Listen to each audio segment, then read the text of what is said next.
এটা অবশ্যই মানুষ অনেক উপকৃত হচ্ছে। আমি এই যে কুলিং সেন্টারের সামনে দাঁড়িয়ে আছি, আসলে পূর্ব অনুমতি ছাড়া এই কুলিং সেন্টারের ভেতরে ভিডিও ধারণ করা নিষেধ। আমি ভিতরে গিয়েছিলাম, আমি দেখেছি, এবং সেখানে প্রায় জনা 50 জনের ক্যাপাসিটি রয়েছে। সেখানে তারা এই সুবিধা ভোগ করছেন। তারা সাথে ঠান্ডা পানি রেখেছেন, হালকা খাবার রয়েছে তাদের। এবং এইভাবেই এই নিউ ইয়র্ক সিটিতে কিন্তু নিউ ইয়র্ক সিটির মোট 555টি কুলিং সেন্টার রয়েছে।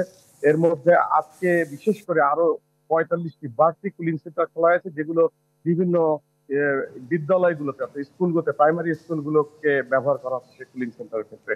এবং এই মুহূর্তে আমরা যেখানে দাঁড়িয়ে আছি সেখানে কিন্তু 91 ডিগ্রি ফারেনহাইট চলছে। যে বিষয়টি এখানে উল্লেখযোগ্য সেটি হচ্ছে এখানকার যে ওয়েদার কর্তৃপক্ষ এবং বিশেষ করে মেয়র অফিসের ইমার্জেন্সি ম্যানেজমেন্ট, তারা জানিয়েছে যে নগদের কাছে সব গ্রাহকই প্রিয়, তাই তো সারা দেশে ক্যাশ আউট চার্জ সবচেয়ে কম। লোকজন যেন প্রয়োজন ছাড়া ঘরের বাইরে না যায়। তার কারণ যে তাপমাত্রা, যেটি রিয়েল তাপমাত্রা, সেটি থেকেও 15 ডিগ্রি বেশি অনুভূত হবে বাইরে রোদে গেলে। অর্থাৎ যদি এই 91 ডিগ্রি তাপমাত্রা হয়ে থাকে, তাহলে আমরা অনুভব করব আরো 15 ডিগ্রি বেশি। এবং তাহলে বুঝতেই পারছেন এখানকার অবস্থা কি। এবং আজকে এখন এই মুহূর্তে 91 ডিগ্রি হলেও এটা 103 ডিগ্রি পর্যন্ত পৌঁছানোর কথা রয়েছে। আগামীকাল সন্ধ্যা রাত 8টা নাগাদ এই ইমার্জেন্সি অ্যালার্ট জারি করা হয়েছে। এবং এই মুহূর্তে কিন্তু আমাদের এই, আমি দাঁড়িয়ে আছি যেখানে, এখান থেকে একটু দূরেই ম্যানহাটন, এই ম্যানহাটনের পরেই যে হাডসন রিভার, তার ওই পাশে নিয়ে যাচ্ছি, সেখানে কিন্তু 103 ডিগ্রি তাপমাত্রা চলছে। তো এই পরিস্থিতিতে এখানে যে বিষয়টি আমরা দেখছি, আপনি আমার পেছনে দেখছেন যে বয়োবৃদ্ধরা বা বয়স্ক মানুষজন এই কুলিং সেন্টারে ঢুকছে, এবং এরা আসছেই।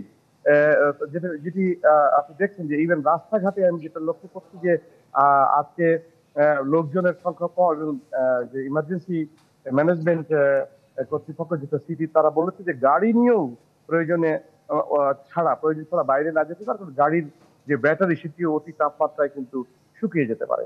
তো এরকম পরিস্থিতিতে আসলে আমরা নিউ ইয়র্কে এই এই অবস্থা রয়েছি। এবং আমি দেখছি রাস্তাঘাটে লোকজনের সংখ্যা কম, শুধু আহ পায়ে হাঁটা মানুষ না, আপনার গাড়ি চড়া মানুষের নগদের সংখ্যা কাছে অনেক কম। সব তবে গ্রাহকই প্রিয়, তাই তো সারা আসার দেশে কথা যে ক্যাশ আউট চার্জ বিভিন্ন সবচেয়ে কম। জায়গায় আমরা দেখছি যে মানুষজন এই কুলিং সেন্টারে আশ্রয় নিতে পেরেছে। এবং আরেকটি জিনিস বলা দরকার যে আমি দেখেছি বিভিন্ন স্ট্রিটে যে ফায়ার হাইড্রেন্ট গুলো রয়েছে, অর্থাৎ যে অগ্নি নির্বাপনের জন্য যে পানি সরবরাহের যে ফায়ার হাইড্রেন্ট বলে যেগুলোকে, ইমার্জেন্সি, সেগুলো কিন্তু অনেক জায়গায় স্থানীয়রা ঘনবসতিপূর্ণ এলাকায় ঘনবসতিপূর্ণ এলাকায় সেখানে কিন্তু তারা এই এই যে ওই ফায়ার হাইড্রেন্টের মুখ একটু খুলে দিয়েছে বা লুজ করে দিয়েছে, যেখান থেকে পানি আসছে, এবং তারা সেখানে বসে গায়ে পানি নিচ্ছে। এছাড়া আমি দেখেছি এই সাবওয়ে স্টেশনের নিচে, যেখানে সাবওয়ে স্টেশনের নিচে যেখানে ছায়া শীতল পরিবেশ, সেখানেও কিন্তু আমি দেখেছি যে অনেক বয়স্ক মানুষেরা এবং বিশেষ করে হোমলেসেরা, যে বিষয়টি সবচেয়ে গুরুত্বপূর্ণ, যেখানে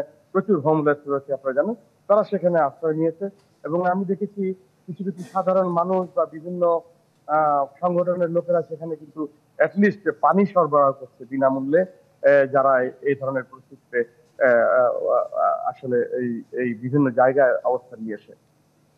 জি, আপনার কথা শুনে বোঝা যাচ্ছে যে কি জি, আপনার কথা শুনে বোঝা যাচ্ছে নিউ ইয়র্ক হচ্ছে একটি গতিশীল শহর। সেখানে কিভাবে জনজীবনে প্রভাব ফেলেছে, নেতিবাচক প্রভাব ফেলেছে এই তীব্র গরম।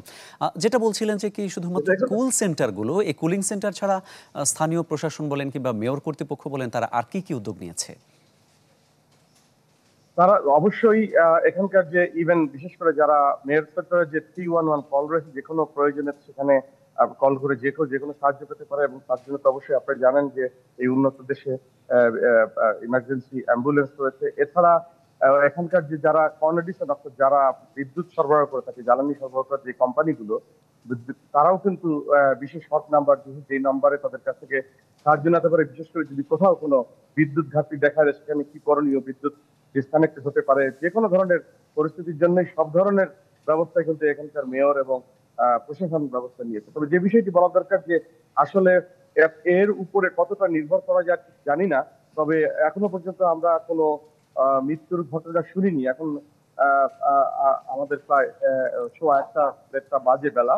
তবে যে বিষয়টি হচ্ছে প্রায় 100 মিলিয়ন মানুষ পুরো আমেরিকা জুড়ে এই তাপদাহের শিকার। বিশেষ করে নিউ ইয়র্ক এবং ট্রাই স্টেটের যে 95 যে রুট, যে একটা হাইওয়ে রয়েছে, যে করিডোরটা, এটি সবচেয়ে ভয়াবহতম করিডোর হিসেবে এখন বিবেচিত হচ্ছে। এবং যে কথাটা বলছিলাম যে এই এই অঞ্চলে বিশেষ করে নিউ ইয়র্ক সিটির